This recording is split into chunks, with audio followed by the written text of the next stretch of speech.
So, some of you may have met Melila Hellner-Eshed in the past because she's been to the Woodstock Jewish congregation. She was our guest scholar many years ago. I don't know how many years ago. And uh, I'm just, she's one of my favorite people. And well, both, and I'll just say this briefly. Melila operates on all pistons. That's how I like to say it. Intellectually, emotionally, and spiritually, and physically. She's present to the world, and that's why I always listen to what she has to say. And so our format today is I'm going to ask Melila to speak about the Sulha Peace Project. Also, then I want to ask her to speak about her experience of being in Israel at this moment. And then we're going to have time for you all to ask her questions also. And we're going to go for an hour and 15 at the most. It's already evening in Jerusalem.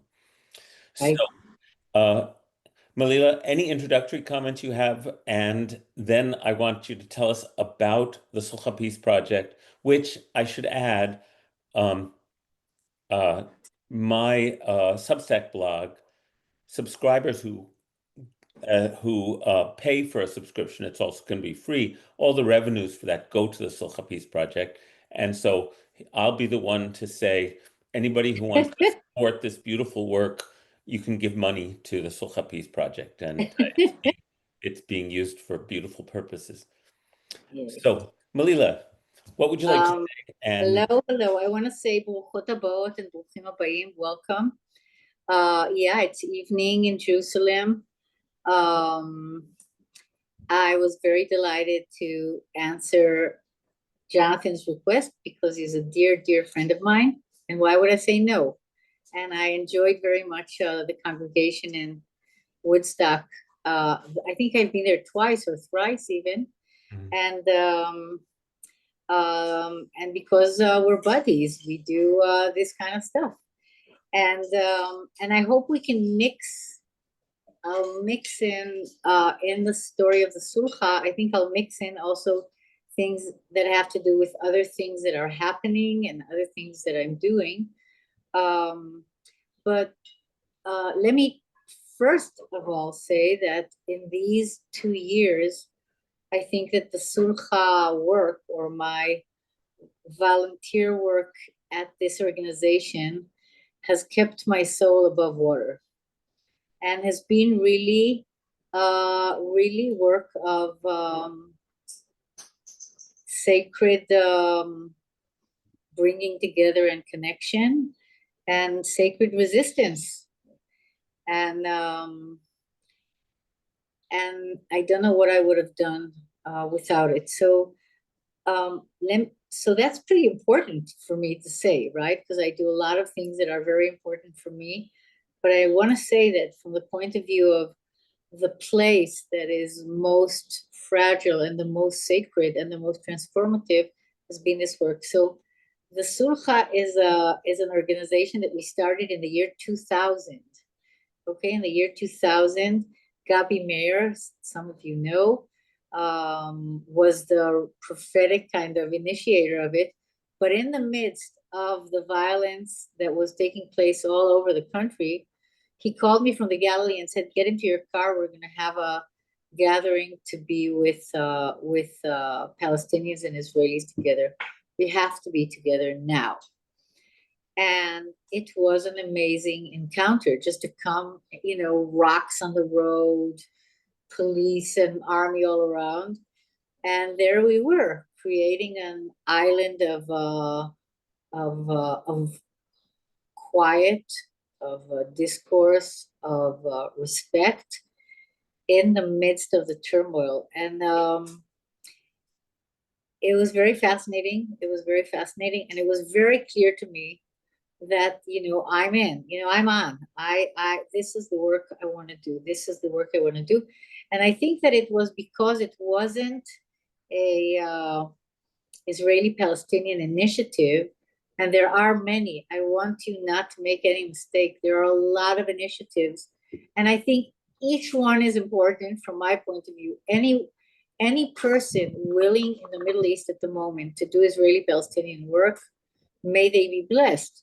I mean, it can be on the political front, it can be protective presence, it can be writing letters, it can be donations, it can be all kinds of things. But I think what was very clear is that whereas other groups are very much into the abstract language of like rights of people, rights, human rights, which are very important as well. I think the Sulha chose to be in the zone of what I would call spiritual activism, which meant we're inviting all the people that are coming in to bring what is sacred to them, be the stories from the Quran or from the Hadith, be it the Christian traditions that they come from, be it the Israelis with their Jewish traditions that they come from. Um, we want to see if we can use the in-person, face-to-face time together to be also a place where we can um, kind of glean from our traditions something that makes for listening and for communication and for understanding, and not only what is so prevalent at the moment, that religions are a cause of huge conflict and separation. So that was already an incredible way to begin. And we started off by doing it for quite a few years in these very big events that would take place once a year, like 3-day events, which were big festivals with music and a big stage and a lot of things happening, and workshops for prayer and writing and listening circles and mothers and babies and all kinds of things. And it was quite amazing. And about 8 years after that, Daphna Schwartz, who was then the director, who lived in Neve Shalom in a village where Israelis and Palestinians live together, she said, "Come on, guys, we don't have money. We're totally under the radar. We're totally grassroots. Let's, instead of doing this expensive event once a year, let's just meet all the time. And we'll just meet in smaller groups, meet together, be together, and do what, do poor, because we're poor. So let's do what we can do." And I want to say that it was a very transformative moment. It allowed us to be in more intimate relationships, and allowed us to meet much more than we did in the beginning. So that was years ago already. And I think another thing that became very clear to us is that we wish to work mostly with Palestinians from the West Bank, meaning from the Hebron area, from the Ramallah area, from Jericho area, from people that have no rights. They have no passport. They have no Israeli identity card. They're under a different rule than we are. And it felt very clear to us that if we want to work against the injustices of Israeli occupation, we want to be working with Palestinians from the West Bank.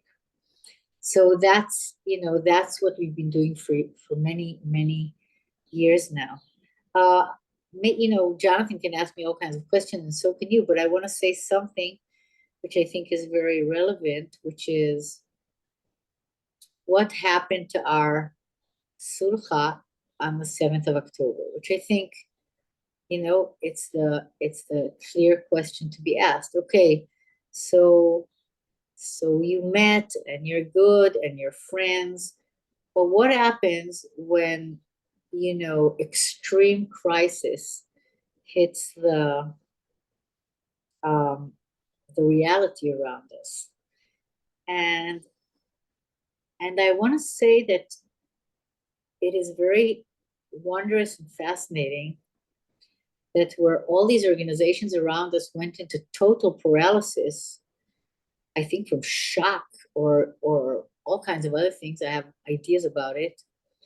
The Sulha withstood the fire. Like we could hold hands together. And I think it's because of these long, long years of fostering very personal connections. And from the decision of the Sulha from the beginning that we don't wait for clear, bright days to meet. We meet in whatever situation there is. It can be a time of extreme violence. It can be a quiet time. It can be a time of huge suspicion on all sides. We meet, right? We meet eye to eye, person to person, to be together, to spend time together. And for me, that was an amazing experience. I mean, I can cry just thinking about it, but think of it. Like everybody, we were totally dumbfounded. Nobody had words yet here. And me and my friend Ayelet, who's in the Sulha, we said, okay, let's start doing Israeli-Palestinian grief circles. Because we had to get together to cry, to scream, to cry, to moan, to howl.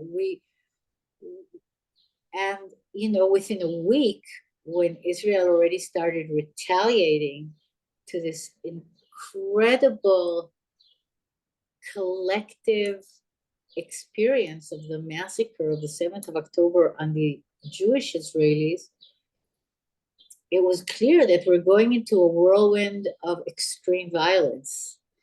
And it was amazing that we could come together, Israelis and Palestinians from the greater Jerusalem area, because Palestinians from the West Bank were not allowed into Jerusalem.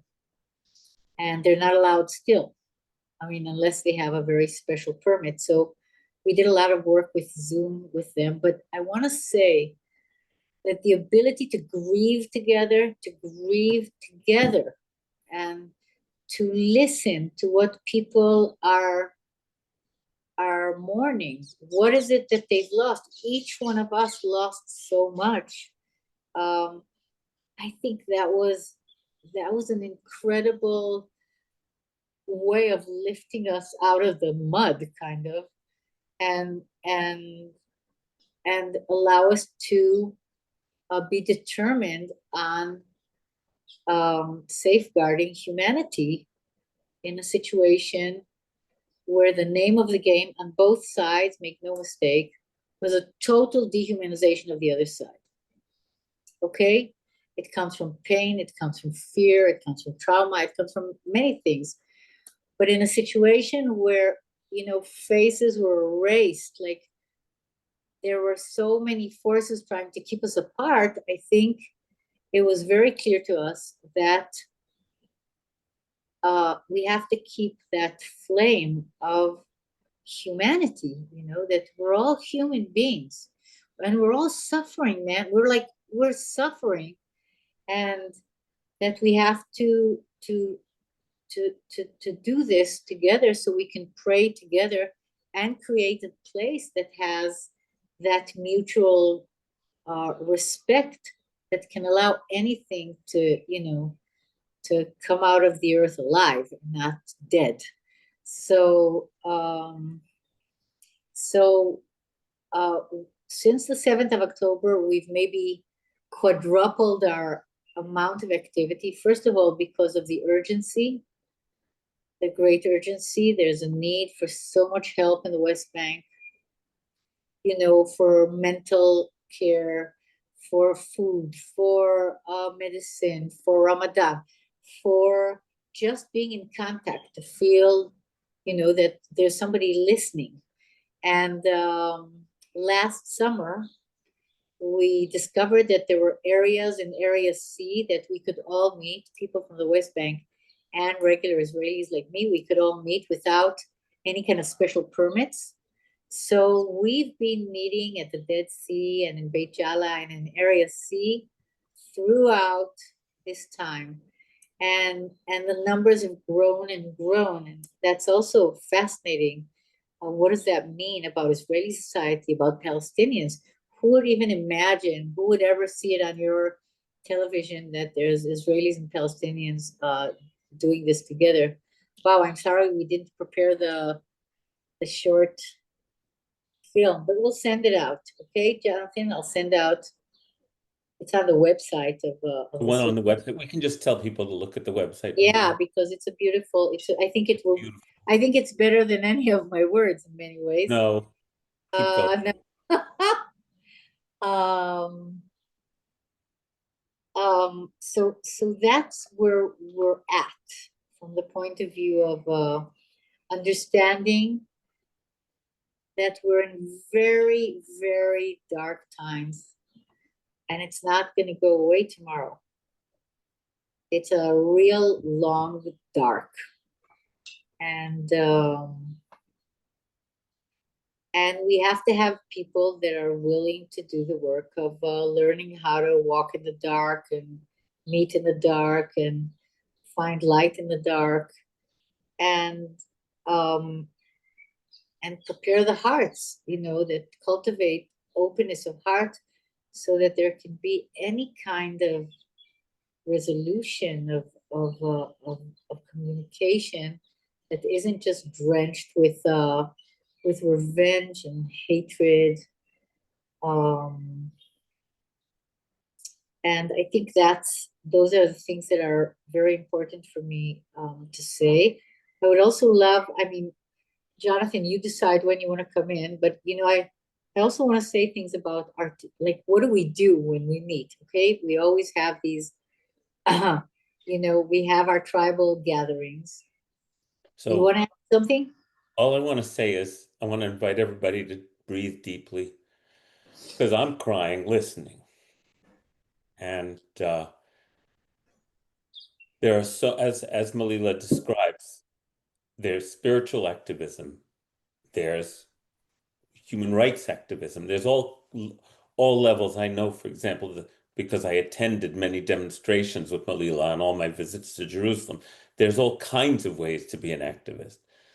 And this Sulha activism is the one that allows us to meet heart to heart and keep our hearts open. So I want to invite everyone to breathe.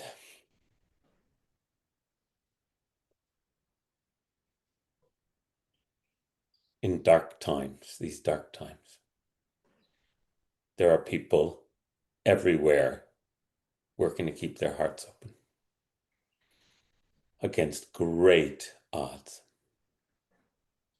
Thank you.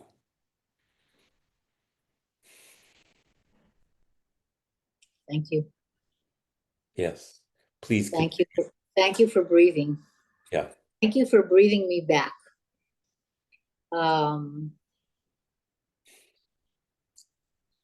yeah. So I want to say something about what do we do when we actually meet. Oh, just one thing. Sharon said, can we ask questions? I'm going to make sure there's plenty of time for questions. Because you can decide if you want to do some questions in the middle and some at the end, whatever you decide. After I you mean, describe what you're doing now, okay, then we're going to take questions. okay. And So Rabbi Karen is going to recognize the people.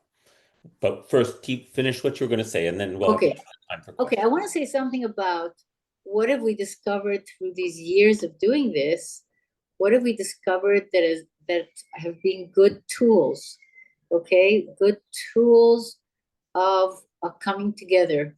We always have many, many Palestinians, sometimes more than 50% are Palestinians, which is a pretty unique phenomenon in Israeli Palestinian organizations.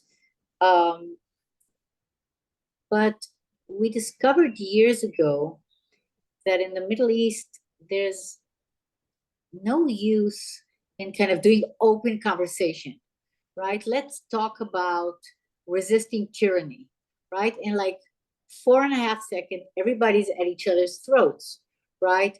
Ideologies come out, words are very, kind of loaded and dangerous and violent. And then there's also no listening in that situation. There's no listening. People feel that they have to bring forth their, what they've been told or what they think they have to say. And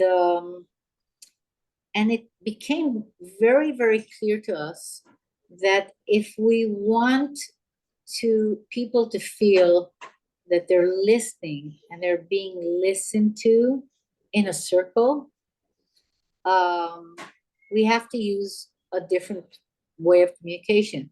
For us, I think the main tool is the tool of listening circles, which we brought over from your country, from I think from indigenous cultures in North America.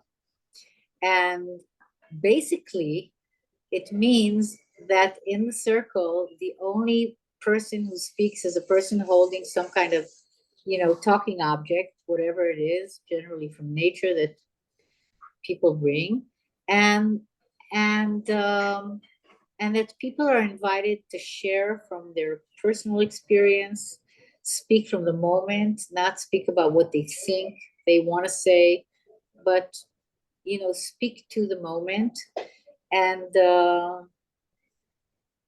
all the other people are invited to listen attentively with the ears of their ears and with the ears of their hearts, to listen, just to allow things to come. And there's no discussion, there's no reactions, there's no response. There's just allowing the person to speak.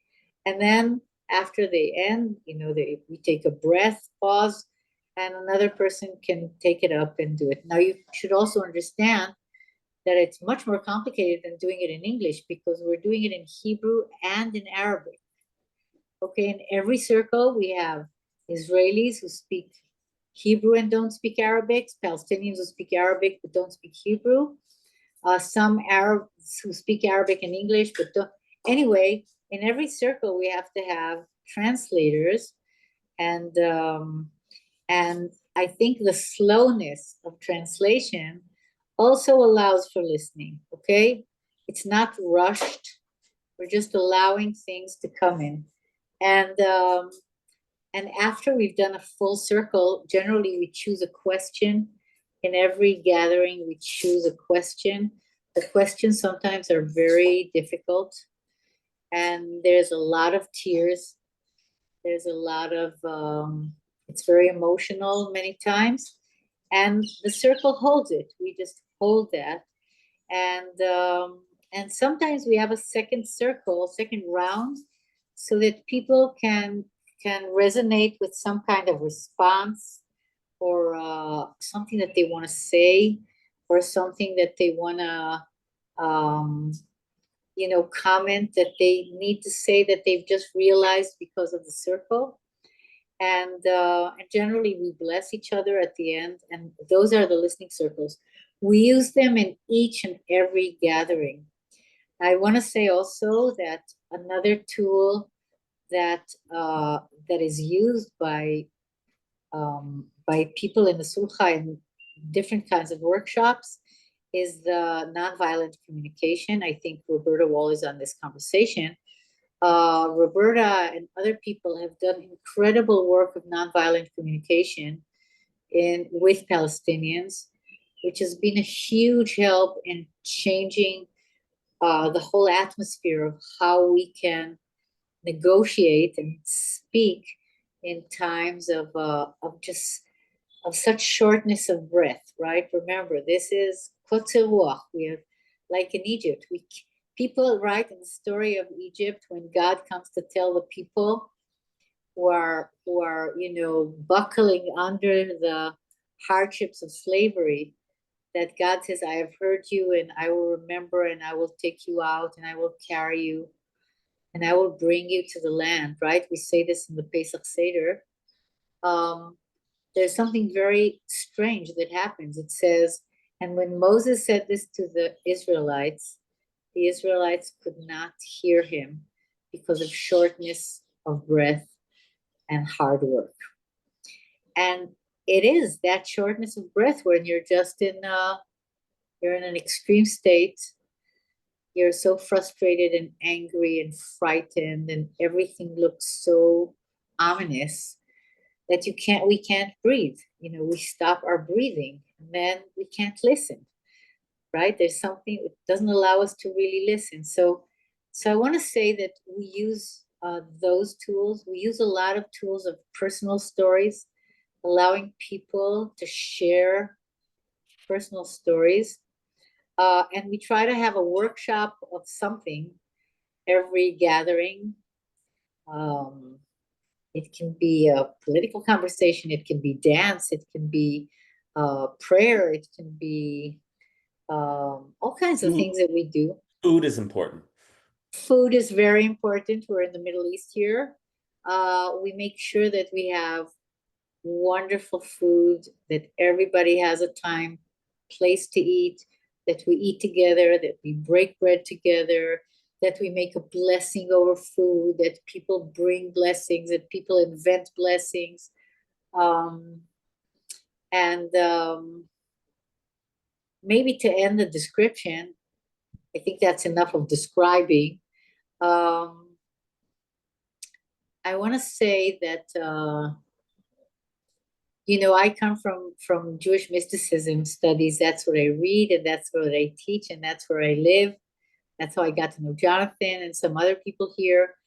And one of the main ideas in the Zohar, in the Book of Splendor, which is the main book of Jewish mysticism, is that the role of the wise of heart is to notice the elements in reality that are alienated from each other, that are back to back from each other, that are distanced, that are in tension with each other. And the role of the wise of heart is to find a way to turn those elements towards each other so that they can stand in a relationship of face to face. And face to face is regarded as the highest state of open communication, open relationship, right? No veils, no armor. It's face to face. It comes from the description of the cherubs in the Holy of Holies, which is a very beautiful description. So I want to say for the ending of this of the description that really the most terrible thing that happens in times of violence is that our faces get erased. Our faces, our personal stories, they're the first thing that gets erased.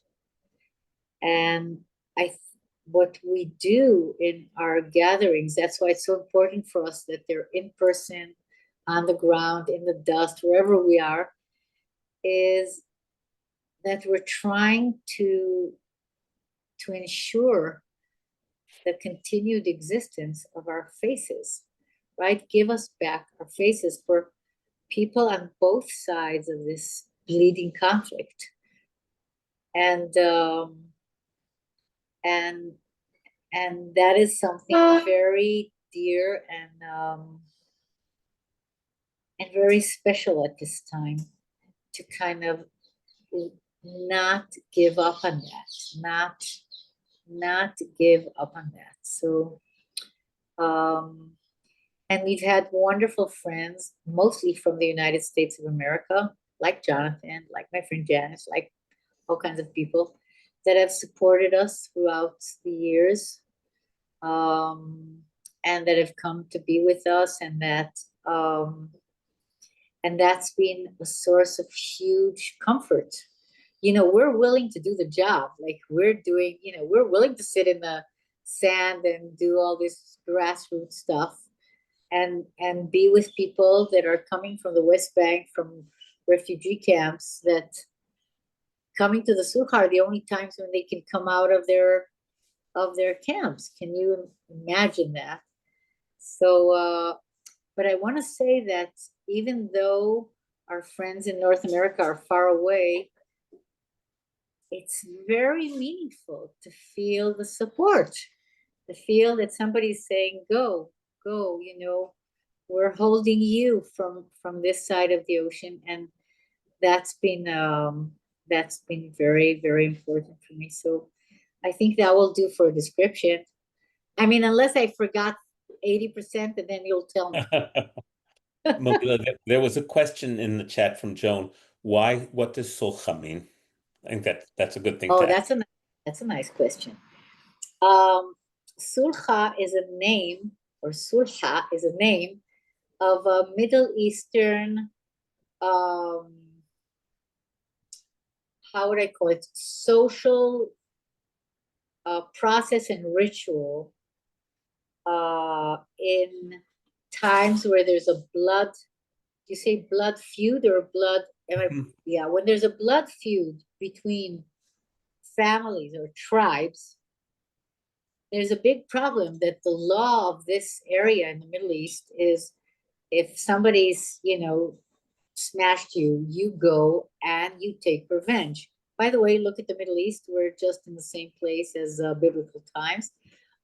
Is that people take revenge and that they have to take revenge. Okay, that's the only way that the terrible price of whatever happened to the blood of the person who was murdered or killed is going to be appeased only by the blood of the killers. Now, as you can understand, maybe that's why Judaism went into another phase of rabbinic Judaism. It's not feasible because then it's a never-ending circle of blood, never ending. So sulha is a kind of social practice where the elders of the two families or the two groups or the two tribes get together and they decide on mainly on the sum of money that needs to be paid between the groups, and then they have a special ritual of drinking coffee together and breaking bread together, and that's it. The deal is sealed. Okay, you can't mess. You can't continue. So I think that was it was offered us by a name of a person who wrote about this from Shfa'am, an Israeli Palestinian. Um, and that's the meaning of the name. And in many ways, that's what we're trying to do. Thank you. And those who know a little Hebrew will recognize that when you say, I'm sorry, slicha, Yeah, slicha, and sulcha, they're the same uh, root. right. They're And slichot, right? right, right. Okay. Um, Karen, would you invite people to raise their hands or Yeah. whatever, however you want to do this so they can speak to ask questions to Melila? Yeah, let's ask people to use the electronic hand raise. That would be great. And we'll just create a queue and then I can turn on your microphones for you so I can bring you in to ask your question. And after we do some of those questions, I'll have some more questions. Okay. Yeah, then we can talk about Parshat Shavua. Oh, the good one. Okay, Roberta, go ahead. I had just unmuted you. Roberta, you're muted. There you go. I did You're it, good. Roberta. I'm controlling microphones, so go ahead. Okay. Thank you, all of you. Yeah, Melila, this is a question. I don't know if it's like mainstream what you've been thinking the questions would be, but whatever. I'm very curious because I look to you as a teacher as well as activist leader. How does your experiences in Sulha with Palestinians, with seeing the dynamic between Jewish and Palestinian people, how does that affect how you teach and think of and interact with the Jewish teachings? And I'm asking because it's affecting me so deeply. Yeah. It's hard for me to step into a synagogue, and I'm going to start to cry. It's like a huge loss for me. So I'm curious to hear from you about that. Um, First of all, thank you for being here, Roberta. Um, you're a teacher for my dear friend Amin from Hebron. how he cherishes the work that you've done with him. I want to say that it's a very serious question. I feel that since the 7th of October, for a variety of reasons, some because of what my people experienced, and some of what, not the terrible things that were caused to us, and some because of the terrible, horrific things that we're doing to others. It's very difficult. I cannot actually just walk into a room and teach some kind of theme in Tanakh or in Midrash or in Kabbalah as if I did them 3 years ago. I can't because I have to check if the words on my lips are real, if they're still alive, if I'm saying things that are still true to me. And if they're not, I can't say that. It's going to be a lie. There's so much of the joy that is lost. It's lost to me at the moment. It might return. It might remorph. It might grow into something. But my Torah is broken. My Judaism is broken. My country is broken. My people are broken. Are wounded. The moral wound that we're in, at least for people on kind of my side of it, is huge. So it has changed. I mean, I can say that one of the places that it was very powerful is that on the one hand, it made me want to teach more and more the Torah of what feels real to me.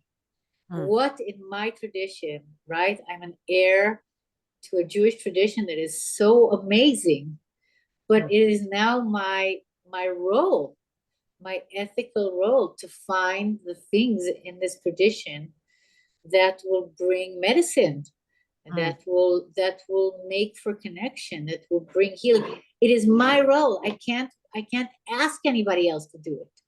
I have to find it, or I have to stay mute, or I have to say, I don't have it yet. I can't say it yet, but and yeah, I mean, I can say that this Shavuot, I couldn't just get dressed in white when children are dying in Gaza and we're starving people there. It may be not in my name, but the blood is on my hands, right? The responsibility is on all of us, even though, I'm out on the street demonstrating 3 times a week, but it's on us. And these are my people, and I'm not going anywhere.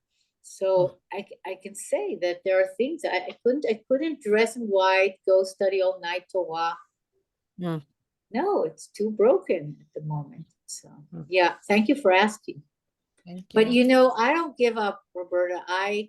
If without the Torah, I would have died in these last years. If I didn't have a place that's beyond the temporal, beyond the immediate media, beyond the news language, if I didn't have a place that I could go to and connect to something bigger, something outside the zone of time, I don't know how I would survive. So, that's the other part. Yeah. Thanks. Thank you. Thank you so much. Thank you, Roberta.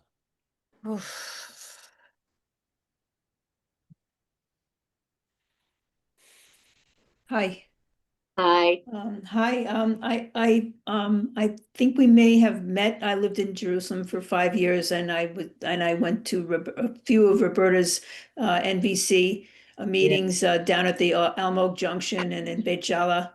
In the Almog Junction, in the Echo Me. Yes, at Echo Me. Yeah. So you're doing great work, and may it continue. My question is that that the Palestinians who are coming to these meetings, how are they seen in their community with the general feeling of a normalization being shunned by so many Palestinians? Very, very important question. I think um, the polarization and the extremism on the ultranational side, on the Palestinian side, really calls, as you're saying, Sharon, to say no connection with Israelis. Any connection with Israelis is normalization of the terrible situation.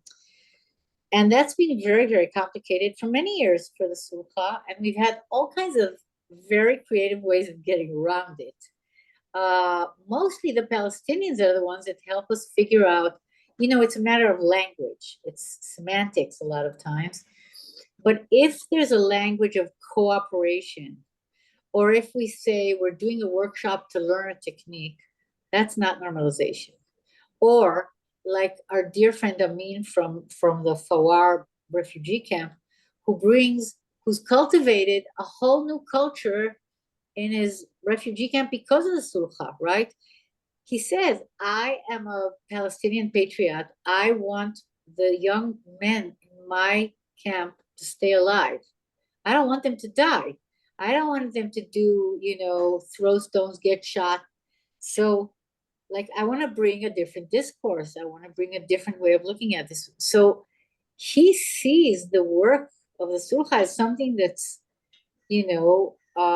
nourishing his home community. He's doing something that he sees as a patriotic move. So do I, as an Israeli, by the way. Absolutely. So there's been all kinds of ways of kind of explaining why these meetings are not normalization.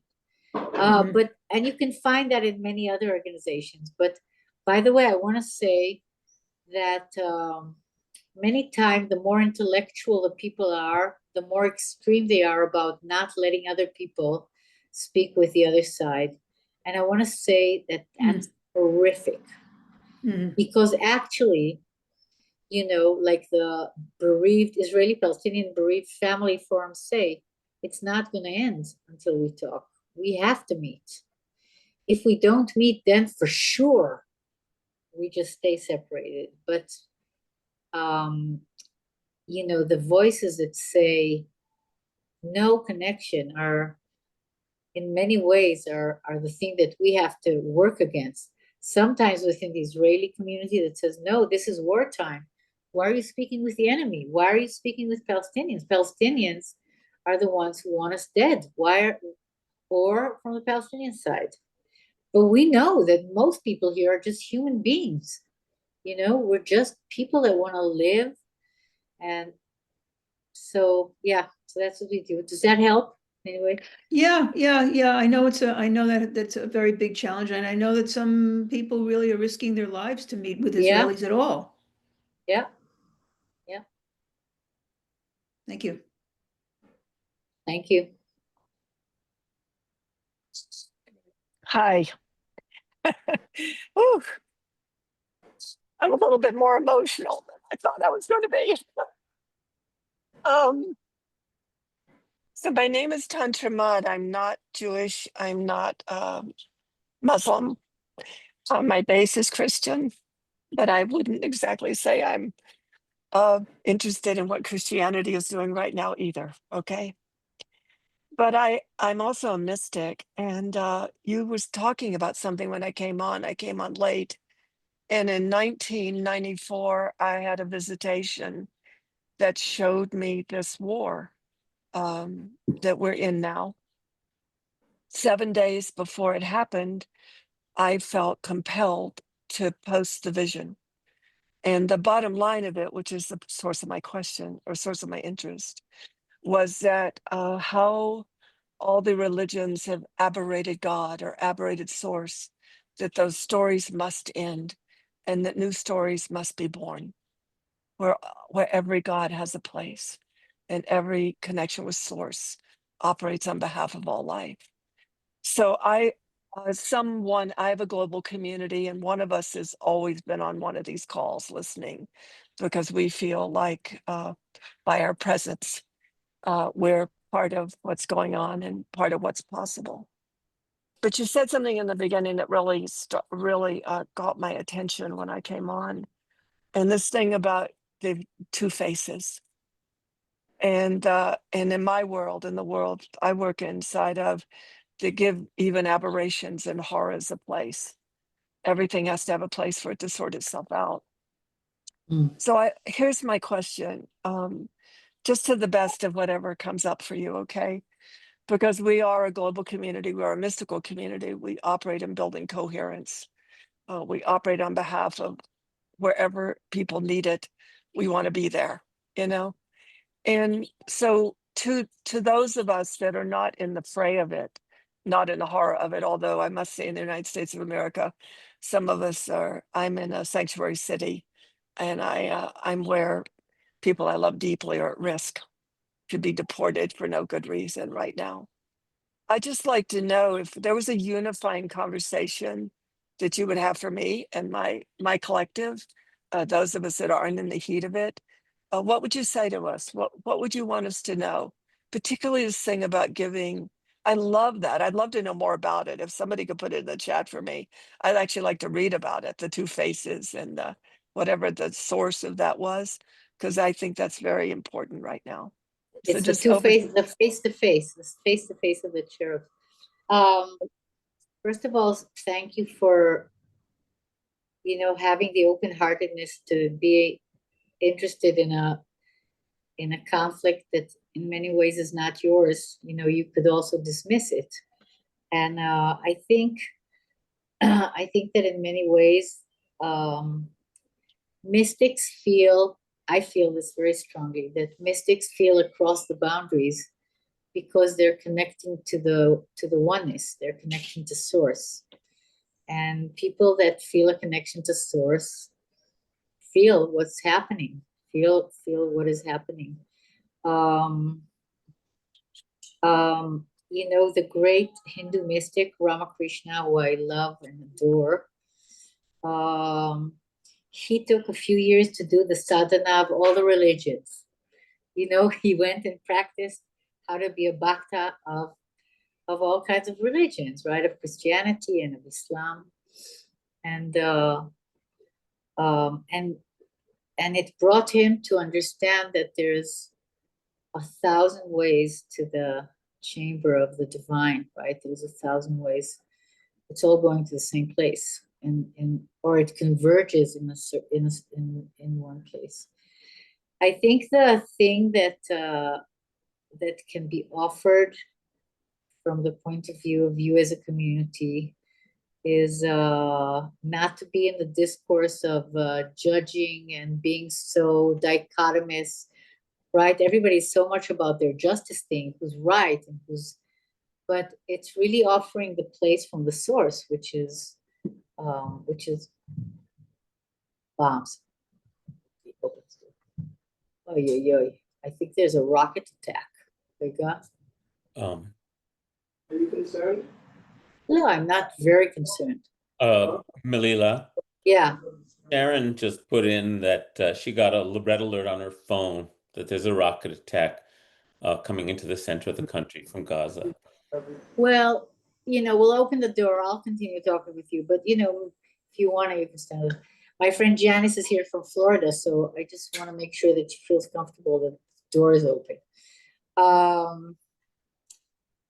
So I think it's offering that open consciousness as a prayer. Wow. For all people. I have a candle that I've been lighting since the 7th of October. חבר'ה, רק תדברו.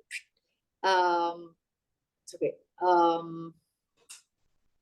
Where was I? You have a candle you've been lighting. Oh, yeah, because just imagine how many lives have been suddenly cut off with no preparation to die.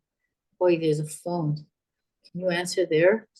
Or just, boy, okay. That there's, that nobody stood by them. Nobody prepared them to transition out of this world, those souls, nobody, I just feel them everywhere. I feel their presence. And we need to light. I just feel compelled to light a candle for them. It's like that's something you could do. Um, yeah. Thank you. Thank you. Let's go for another question. Yes. Hi. In 2018, I was on a 3-week trip to Israel with Aleph, the Aleph Ordination Program, and we went with you to a sulha. So I absolutely had the chance. I know. I had the chance to Good participate. to see you. Yes, you too. It's one of the most vivid memories that I have in my whole life of sitting in the circle with some multi-generational families. There was a grandmother and a couple of her children, and her grandchildren were running around. There was a man who had finally, after a long time, gotten permission to leave Gaza to come to the West Bank to see his family, but he was going to have to go back. He couldn't stay. And it was very humbling to see the dignity of the Palestinians who live under such oppressive rules. They can't live full lives. They're limited in where they can travel. Some of the parents said their children live, was it 5 or 7 miles from the Mediterranean, and they've never been able to take them to the beach. And yet the mingling of the conversations and the desire to work together for peace from both the Palestinians and the Israelis, and us from far away who witness and care so much. It was one of the most amazing experiences. And well, thank you for resurrecting that one. Yeah. So no question, but just a comment for everybody here. Most Americans don't realize how limited the lives of the Palestinians are, and when they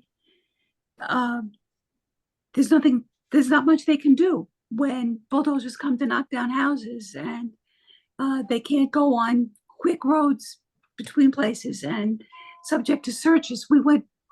We stayed overnight in Bethlehem, and when we left, there weren't a lot of people going through the checkpoint to get into Jerusalem, but we walked through it, and it was we felt like animals being herded through metal chutes.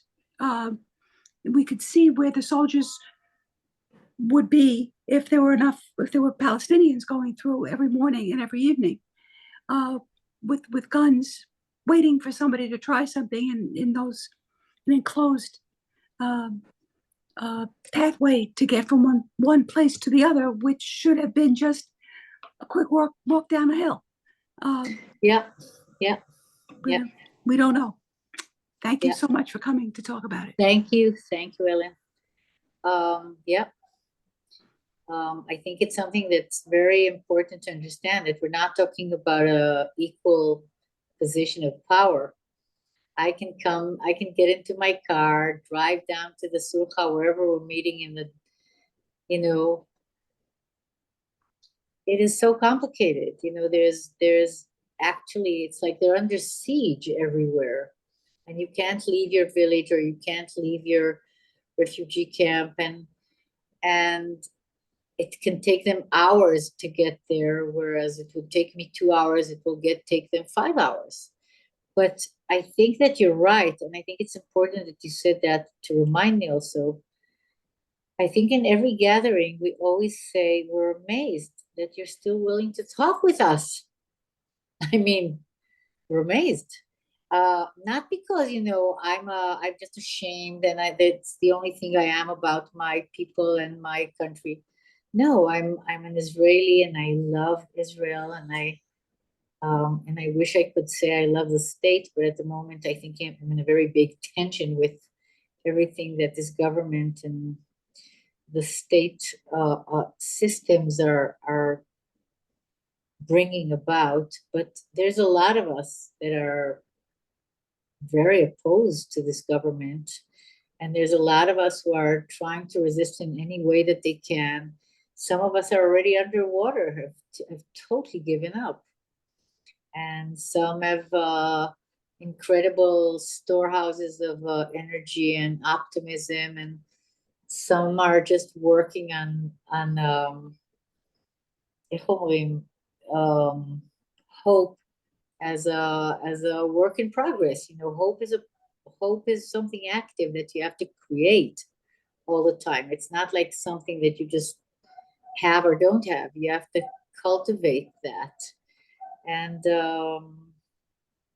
I think people do it in a variety of ways. Yeah, but that's absolutely true. Thank you. Nurit, you can come in. Oh, well, I am from Israel, and just to bring myself into the present moment, I want to say that within me there is a huge conflict about it all, and that is something that I carry since I was a child growing up in Israel, and that is the survival instinct of we gotta survive on one hand, and on the other hand is this openness, love of the other that it's almost like two entities. So, but I wanted to ask something more specific about your meetings. By the way, I would like to know a little bit more about what you do, and maybe because I'm going to be in Israel in the fall and would love to. Happily. Yeah. Jonathan has all the information. You just have to look in the website and. Right, I put the website in the chat, and we'll do Great. Yes, Nurit, what? So I heard about your spiritual resources and nourishments. I heard it as a Jew. And my question is, are the Palestinians bringing their own spiritual resources into the circle? And how do Israeli accept that?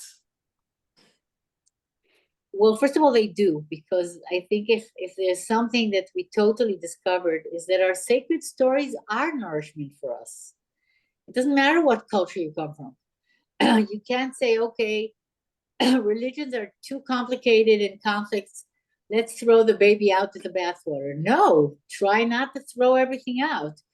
Our stories are our tree of life for many of us. And it's the same for the Muslims, right? We're mostly working with Muslims, some Christians from the Bethlehem area, but who have a very rich tradition. And yeah, people remember, I think in many ways, our role is to have the courage to say, these cultures belong to us. And as human beings, we're gonna enhance the elements that make for more connection, that make for more harmony, for more concordia, for more ability to hold the opposites. That's, you know, so they would find it in whatever story that they would be bringing from their traditions, just like I would do it, bringing it from my own tradition. And I think, I wanna thank you for saying in the beginning, remember, there's another side which has to do with survival, right? So many people don't understand the Israelis. Why are the Israelis so hard-hearted?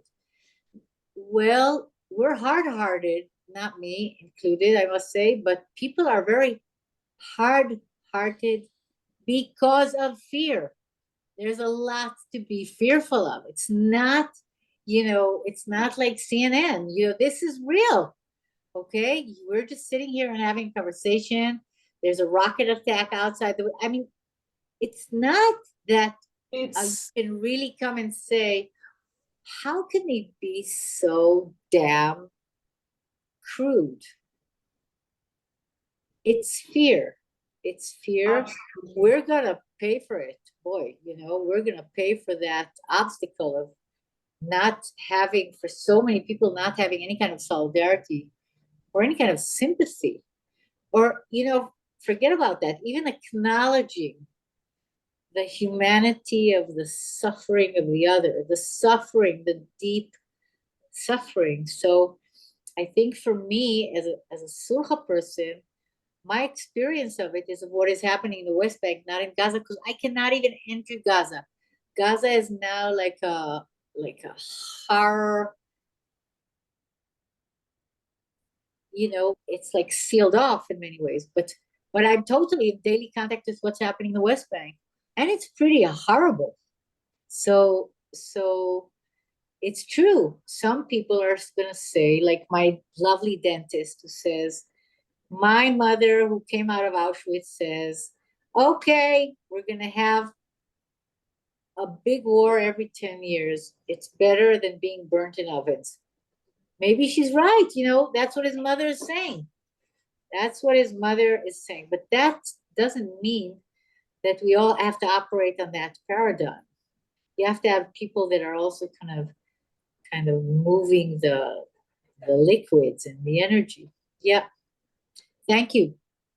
Thank you, Nurit. Thank you. We have two more questions, and then I'll have some closing questions for you, Melila. Okay. And make sure let's be fairly concise in our questions now, because we're running out. We have to cut at 15 because I have to be at a concert. Okay, so concise. Go ahead, Joan. It's just striking me that we've had we who have had and expressed deep concerns over many years, nonetheless are sitting in such with a privilege of comfort and safety so long that it's unimaginable. But literally, we can't put ourselves in that place, even no matter how much is told to us. It's almost impossible to strike that chord of empathy for even a moment. It's horrifying, and yet it's kind of fantastical and over there to a certain extent. And I want to thank you for representing to us what it's like to actually sit together. I've tried to find ways, I've found ways locally to meet Muslims and show that love. Where do we go with this tremendous horror that we're feeling now toward each other and about the situation? How do you step next? It's about a ground of being. How do you be peace? An Arab in the shuk once said to me, the people would be peace. And I'm thinking, the leaders, whatever they're doing, it's people be it. So it's about a ground of being that we just have to stand for and kind of almost bracket the horror out of our process. Yeah, you're right. That other vibration. I imagine that's what you're doing. Can you say any more about that? Well, I don't know if I can add more. I think you said it very well. I mean, that's what people have to do. You have to kind of step into the cloud and trust, like Moses did. And look, my friends, what's happening in America ain't much better, buddies. It's like you're entering a long something. And what do we know? Maybe, what do we know where it's going to take things? And people have to figure out, where do they stand? How do they stand? How do they keep their ears open? How can they listen to other people? We all have people in our families, in all our nuclear families. We have people who are on totally different, mindset than what I'm speaking to you about. We're totally opposed to this, right? So yeah, how do we hold all these things? How do we create that resilience or flexibility in this state? Yep. Thanks. Paula, go ahead. Hi, thank you, Karen. Melila, you mentioned Shafaram. Years ago, I had the opportunity to visit Shafaram and with a friend who was an educator, she's passed away now, in Tivon, Kiryat Tivon. And along with a group of kids from Givon who were visiting, interacting with and having programs with the Muslim kids there. And my friend was very active in Journey of the Land, of learning about the cultures within the land of Israel. So I'm wondering, is anything like that going on now, or is all of that kind of work done? No, that's happening. Those things are happening because they're inside of Israel. Inside of Israel, the shared community projects are happening. Oh, I'm so glad. With 48 Palestinians who are Israeli citizens who have passports, who have rights, who vote. Right. But Ilyas Jabur from Shfar'am was the one who wrote about Sulha. And yeah, he did a lot of educational programs in his center. Yeah, maybe that's where you were. Yeah, those are going on. Thank you. Thank you for letting me know. I'm so glad. Yeah. So Jonathan, last question is yours. Great. So I want to invite everyone to take another breath during these hard times. I can't repeat that enough, everybody. Because these are our bodies. We live in them. So let's not make it harder on ourselves. And the only way to keep our hearts open is to keep breathing also and not be kotzer ruach, be short of breath, cut off spirits. So this is just what I hoped we would do, Melila, which is a dialogue between someone in Israel who's